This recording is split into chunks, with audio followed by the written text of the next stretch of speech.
What's up, guys? We got another X and Y Wi-Fi battle, and if you look at my team, it's very similar to the one I used against Hacks yesterday.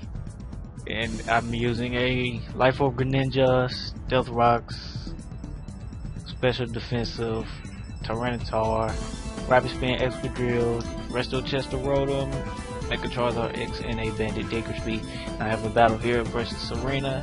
Challenge her to a battle, and this is it right here.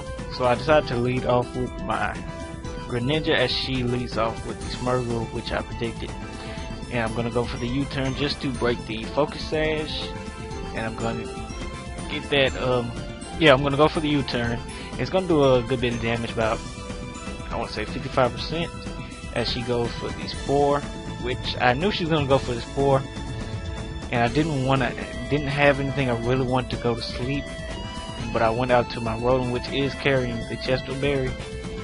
Now, it's not really a good play on my part, because I don't want to use up the Chester Berry now. But like I said, I have nothing that really wants to go to sleep, and Rotom was my best status absorber. And right here, she makes a questionable play switching. Now I would just went for another Spore, because I was clearly not Scarf. But she goes into the Goodra, which completely walls Rotom. But I'm able to go for a Volt Switch, get a little switch initiative going. And now I can get a free switch pretty much into Tyranitar and get up some free Stealth Rocks, because Goodra's not going to be doing anything to my fully specially defensive Tyranitar. And especially with the Sand Boost going, and I'm easily going to be able to freely get up my Stealth Rocks here. And if I was her, I would have went out into maybe my Smurgle, but she actually decides to go out into her Rotom. But like I said, she definitely should have got something to sleep with the Smurgle, which was a big mistake. But I'm actually able to get up my Stealth Rock, because I do believe that she has a Talonflame on her team, and I want that thing switching in and, have to take half damage. And right here, I really don't need Tyranitar anymore. I just need to set up rocks, so I decided to stay in and go for Stone Edge, thinking that she might want to go for a Will-O-Wisp, but she actually goes for a Hydro Pump. Unfortunately misses the first one, but the second one is able to connect, and as you can see, it doesn't even do half to my Tyranitar, because he's just too bulky. I'm able to take out the Rotom, and yeah, I'm able to take out the Rotom with the Stone Edge, and she's going to switch in her Smurgle right here. Now, like I said, I would have got off a Spore, but she decides just to go straight for the Stealth Rocks. And if she went for the Spore, she could have got up more hazards potentially. But to each their own, and I'm just gonna kill that thing off with a Crunch. And Tyranitar, for a Pokemon that I was willing to, sacrifice, they're actually putting in a lot of work right now. And now she's going to send in her Mawile, I believe. No, she sends in her Greninja. I'm thinking that she's going to go for a U-turn or a Hydro Pump to finish off my Tyranitar, but she is actually carrying the Grass Knot, which I was not expecting. I guess it is very usable on Greninja, and it actually is able to take out my Tyranitar because it's a very heavy Pokemon. I really don't think the crit matter when you consider the Protein and the Life Orb. And now I'm able to go off into my Rotom, seeing that she has Grass Knot. Really not going to be able to touch my Rotom that much. I guess Dark Pulse would do a good amount, but she decides to switch out, which I figured she would, and I'm going to go for a Volt Switch. Again, getting some good switch initiative as she goes into her Gourgeist, which is shiny. That's pretty cool, I have to say. Cool colors, the purple and black, I like that. And I'm gonna go for the Volt Switch and go out into my own Greninja, and I can threaten out this Gourgeist with a potential stab Dark Pulse or a potential stab Ice Beam. And she stays in, and I go for the Ice Beam. I believe I'm gonna hit her with that that Ninja Ice, that Crystal Ice Mirrors, and Greninja's gonna be able to take that thing out.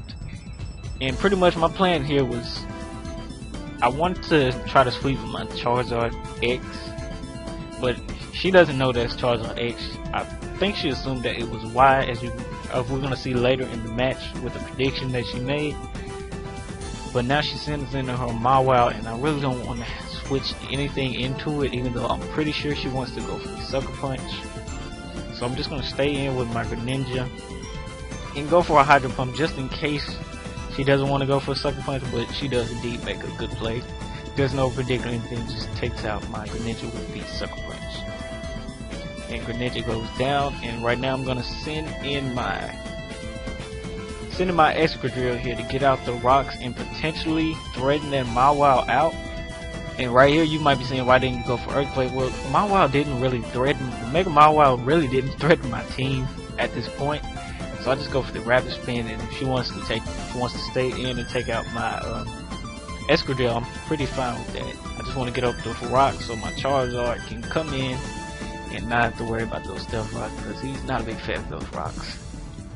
And so I go out to my Bandit Diggersby and I go for the Earthquake, and she actually just gonna stay in and let her Mawile die, which, like I said, it wasn't a huge threat to this team.